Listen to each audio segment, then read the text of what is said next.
Sika. Ya, ini kita sudah mulai on air nih, Vi. Oh, sorry. Kita lanjutkan saja ini ya, pembicaraan kita tadi ya. Jadi gimana Mas Heri? Karena ini kan kemudian kasusnya kan mengarah kepada penculikan. Ya. Dan juga kemudian perampasan hak kemerdekaan tadi kan, kalau kata polisi. Sedangkan ada nyawa yang hilang di sini. Dan juga perencanaan cukup matang. Ya, sebenarnya tadi sebelum on air ini lebih menarik ya.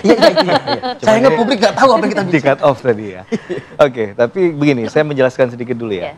Ada teori yang kita sebut sebagai teori kalkulasi. Apa itu? Teori kalkulasi itu ketika seorang dia melakukan kejahatan, dia yakin bahwa tujuannya tercapai, dia pilih target yang memungkinkan untuk dia lumpuhkan atau dia katakanlah mengikuti apa yang diinginkan. Itu suitable targetnya pasti jelas di sana. Teori kalkulasi ini menyandarkan pada rasionalitas. Pada hakikatnya kan orang itu pasti menggunakan alam pikirannya tadi ya. Bahwa akal pikirannya mengatakan ini pasti sukses ini. Sayangnya kejahatan ini canggih nggak canggih kita sebutnya.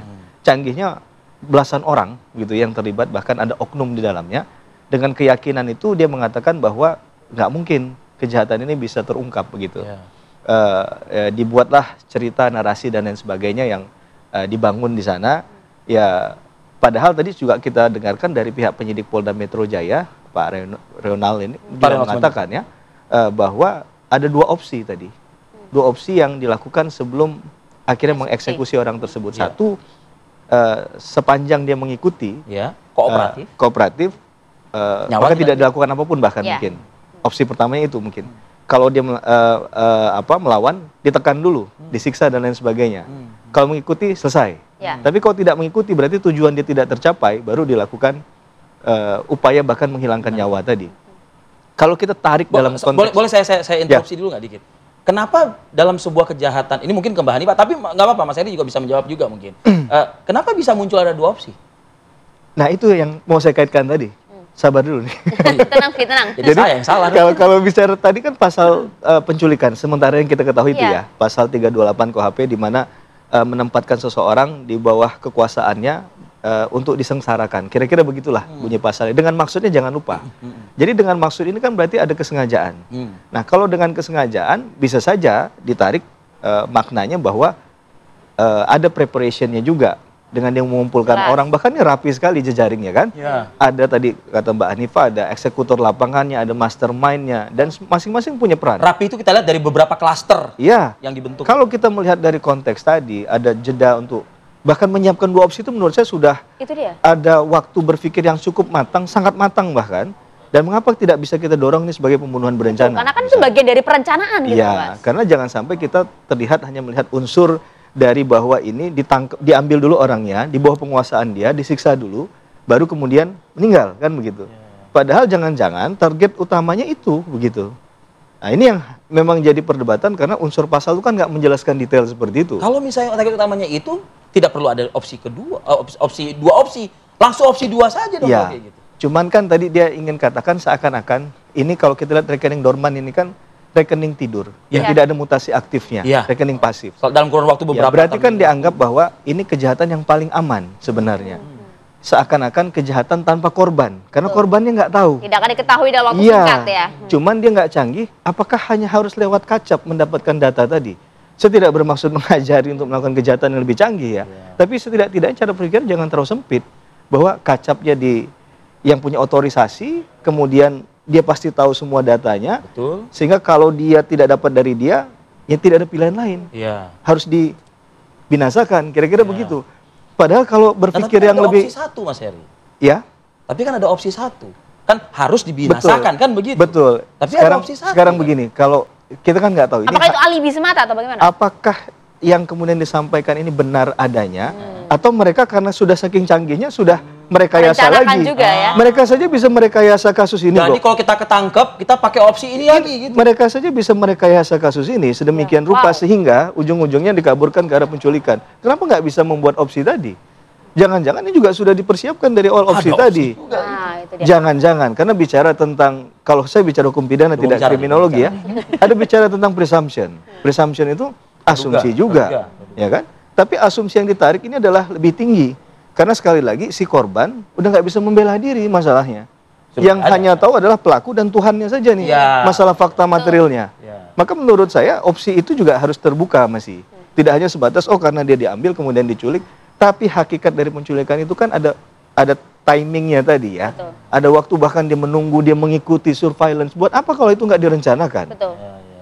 Nah, Siapa yang tapi bisa membantah bahwa itu tidak direncanakan Nah, itu sebenarnya? dia, Mbak. Itu yang kita challenge di apakah sana, itu gitu. juga termasuk Mbak Hanifah karena ini kan direncanakan cukup matang, cukup rapi. Apakah hal-hal ini mungkin juga perencanaan apa ya, jalan keluar dari kasus ini jika kemudian kita tertangkap, kita menggunakan opsi A, B, C itu mungkin tidak sih terfikir oleh seorang kriminal? Loh, sangat mungkin.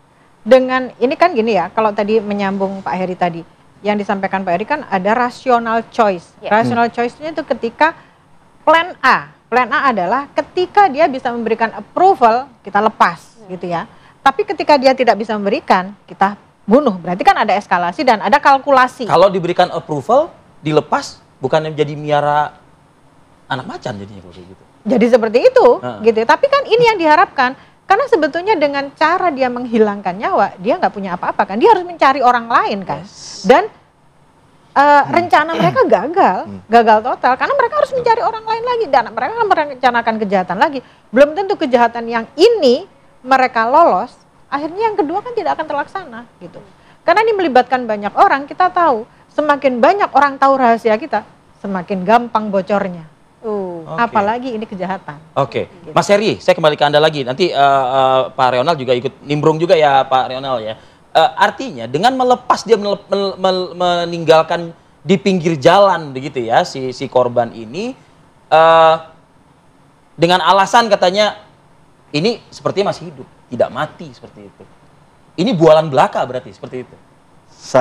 Ini adalah ucapan dari opsi tambahan yang tidak diangkat ke permukaan. Ya, saya memang hanya belajar hukum, nggak belajar ilmu nuansa kebatinan seseorang. Suasana kebatinan saya sama sekali nggak tahu, Mas Fadil. Tapi sebenarnya semua opsi masih terbuka. Karena tadi, bahkan dalam hukum acara pidana, seorang tersangka tuh boleh loh membela diri dengan cara berbohong. Iya. Dengan cara berbohong tapi kemampuan penyidik lah. Iya, tapi itu pun ada konsekuensi logis dan yuridis. Kalau dia bohong kan berbelit-belit, nanti disebut tidak kooperatif. Jadi bahan untuk memberatkan dalam persidangan. Tapi sepanjang ini belum masuk persidangan, kan masih boleh saja, ini dulu, gitu ya? masih boleh saja dia lakukan apapun. Dia bilang bahwa dia bahkan menemukan itu sebenarnya masih sehat kok gitu. Kami tidak menyentuh sama sekali. Saya nggak tahu ini mungkin ada tim lain yang mengeksekusi. Jangan-jangan jalinan ceritanya bisa berbagai opsi. Artinya begini Mas Heri, artinya sebenarnya dimungkinkan sekali bahwa kasus ini kemudian jika ditarik menuju ke 340 pembunuhan berencana. 340 ya. Tadi kalau kita menganalisa dari detail per detail, kita syakwa sangkanya tidak hanya apa yang disampaikan oleh mereka kemudian kita terima sebagai suatu kebenaran hakiki, absolut, maka tentunya ini bisa berkembang. Kita tidak memaksa mengintimidasi pihak penyidik, itu bagian opsi penyidik. Tapi ketika diberikan ruang untuk berpendapat, ya tentu opsi-opsi itu sangat terbuka. Tidak perlu yang pasti penyidik sudah profesional lah. Betul, yang pasti dalam hal apapun kita tidak bisa menyandarkan pada satu keterangan saja kan. Betul. Mungkin keterangan yang dibangun di awal demikian, bolehlah diterima sebagai kausa prima awal. Tapi bukan berarti itu kemudian tidak ada perubahan. Bahkan last minute saja bisa berubah. Misal dalam persidangan keterangan terdakwa ternyata awal nggak mengakui, ujung-ujung mengakui. Karena dia mungkin terkenang dengan apa yang sudah diperbuat kepada si korban, mungkin dia sampai tidur juga mimpi si korban. Akhirnya dia nggak sanggup untuk menahan rasa itu, beban psikologi begitu besar, dia akan sampaikan yang sebenar-benarnya. Dan itu pun berubah. Apakah perubahan di tengah itu tidak kemudian menjadi satu fakta yang harus diterima secara material kan begitu? Itu ya, jadi dalam hukum itu tidak hanya bukti material aja, ilmu kebatinan, mimpi aja bisa mempengaruhi. Pak Reonal, saya kembali ke Anda Pak Reonal. Dari analisa dua pakar di studio ini, apa yang mungkin bisa Anda tangkap dan bisa Anda jelaskan kepada publik? Silakan Pak Reonal. Ya, kalau dari pendapat hukum ya, kami setuju dari Pak Heri dan Bu Hanifah, ya, karena yang namanya suatu tindak pidana itu kita harus melihat actus reus dan mens reanya, ya, actus reus dan mens reanya.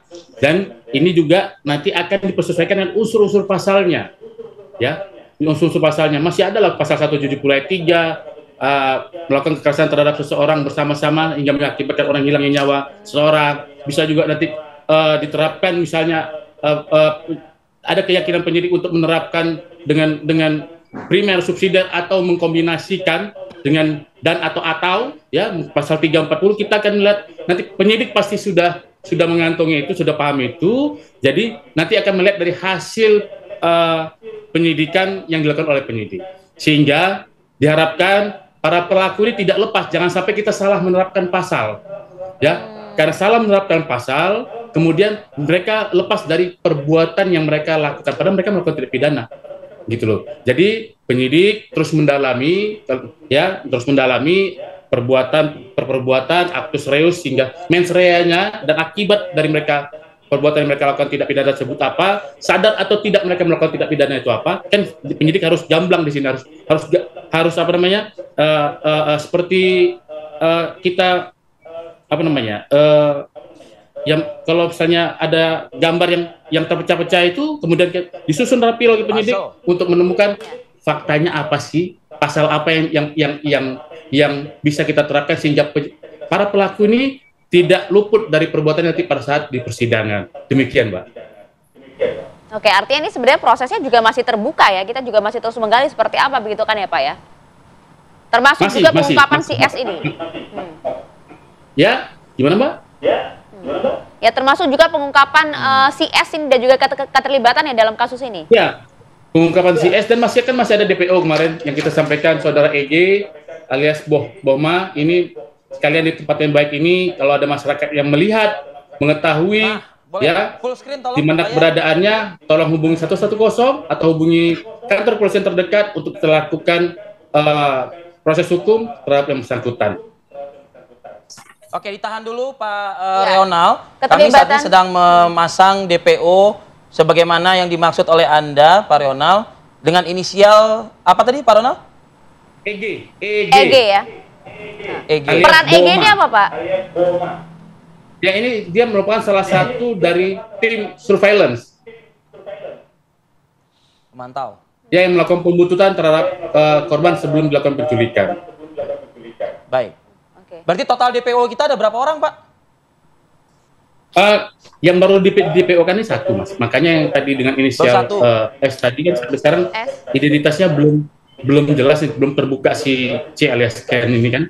Jadi penyidik masih melakukan pendekatan, kemudian dengan alat bukti lainnya sehingga nanti ditemukanlah siapa sih inisial S ini, atau ini asal sebut dia, tapi sebenarnya bukan inisial S atau yang lain. Makanya di sini belum bisa kita sampaikan, karena memang proses penyidikan itu dan penyelidikan untuk siapa yang di atasnya lagi mastermind yaitu tersangka C alias K ini, untuk kita bisa faktakan sebenarnya dan kita temukan ya, ini dana apa sih yang ada di rekening Dorman ini, kemudian berapa sih jumlahnya, kemudian tujuan mereka untuk memindahkan ini apa, alasannya. Itu sebetulnya substansi dialog kita pagi ini itu. Baik, terima kasih AKBP Reonal Simanjuntak, Kasubdit Penmas Polda Metro Jaya atas waktunya, Pak. Selamat bertugas kembali, salam untuk semuanya, Pak. Nah, Mas Heri, singkat-singkat Mas Heri, Mbak Hanifa mungkin. Tadi sudah dijelaskan, Pak, artinya tidak tertutup kemungkinan penyidik pasti juga akan terus mengembangkan ini, mencari lagi bukti-bukti kuat dan lain sebagainya. Kalau kita lihat sekali lagi ada surveillance, ada juga yang memantau, mengikuti unsur 340 itu bisa seharusnya untuk di. Iya, tadi kita sudah sepakati itu ya. Tapi kan opsi ini kembali ke penyidik. Ya, pasti. Nah, masalah keyakinan yang nggak susah, Bang Arif Fadil dan Mbak Maria. Karena mereka rapi sekali ya. Ya, masalah keyakinan penyidik, berani menempatkan pasal yang mana juga termasuk penelusuran kita dalam belajar hukum pidana dalam hal penerapan pasal tadi. Mungkin saja terbuka opsi itu, ya, tapi ternyata tidak dilakukan. Nah, apakah kemudian alasannya yuridis atau tidak yuridis? Karena bukti atau itu yang perlu digali. Karena dalam beberapa kejahatan, keyakinan kita orang hukum pidana ini pasalnya harus sekian, tapi kok berbeda. Kalaupun dikenakan, ternyata memang nggak kena. Misalnya karena lemah dalam unsur penyidikannya. Jadi ini kan banyak faktor, Bang Fadil, dan ini mungkin harus diundang 10 kali lagi ke TV One. Oke. Nah, ini dia. Mudah-mudahan sih ke Mbak Hanifah tidak harus 10 kali diundang juga ya. Keberadaan S ini yang juga ada kaitannya dengan korban, ya kan? Kalau dari penelusuran tadi Pak Reonal gitu ya, memang ya saat ini yang intinya atau mastermind yang Anda sampaikan tadi, ya di sinilah, di dua orang inilah. Begitu. Ya, betul sekali. Karena jadi begini, jangan hanya repot mencari pencurinya, tapi cari siapa yang membukain pintunya. Gitu. Nah, pembuka pintunya adalah orang-orang yang sampai mencari pencurinya sudah lengkap nih. Iya, Bahkan sudah ada klaster-klaster segala macam. Emang Tapi benar. mastermind di balik ini ya. Mastermind-nya apa gitu. Karena bisa jadi dari ketemunya si mastermind tadi itu, kita bisa mengetahui apakah ada kejahatan lain di balik ini semua. Karena ini yang diinginkan ada dana yang besar. Pasti semua ada dana besar. Pasti sudah dipelajari. Kan di kriminologi itu namanya kejahatan itu dipelajari. Bahkan cara berpenampilan kita ketika mau melakukan kejahatan itu kita harus selalu memperbaiki diri. Mungkin sulit karena memang menyangkut, mohon maaf nih, melibatkan bank pemerintah. Bisa jadi. Bisa jadi juga. Pejabat mungkin atau orang-orang Pelan banget Pak ngomongnya Pak. Izin sedikit ya. Intinya dalam penyidikan tidak hanya mengejar pengakuan tersangka. Tapi itu poinnya sebenarnya. Pintu masuknya bisa lewat mana aja. Oke, kita taruh harapan besar ya kepada para penyidik untuk mengungkap kasus ini seterang-terangnya, Vi. Begitu kan? Selamat bertugas, selamat bekerja. Terima kasih banyak Mas Heri. Terima kasih banyak. Mbak Hanifah, Terima kasih. terima kasih. Mas Heri Firmansyah, terima kasih.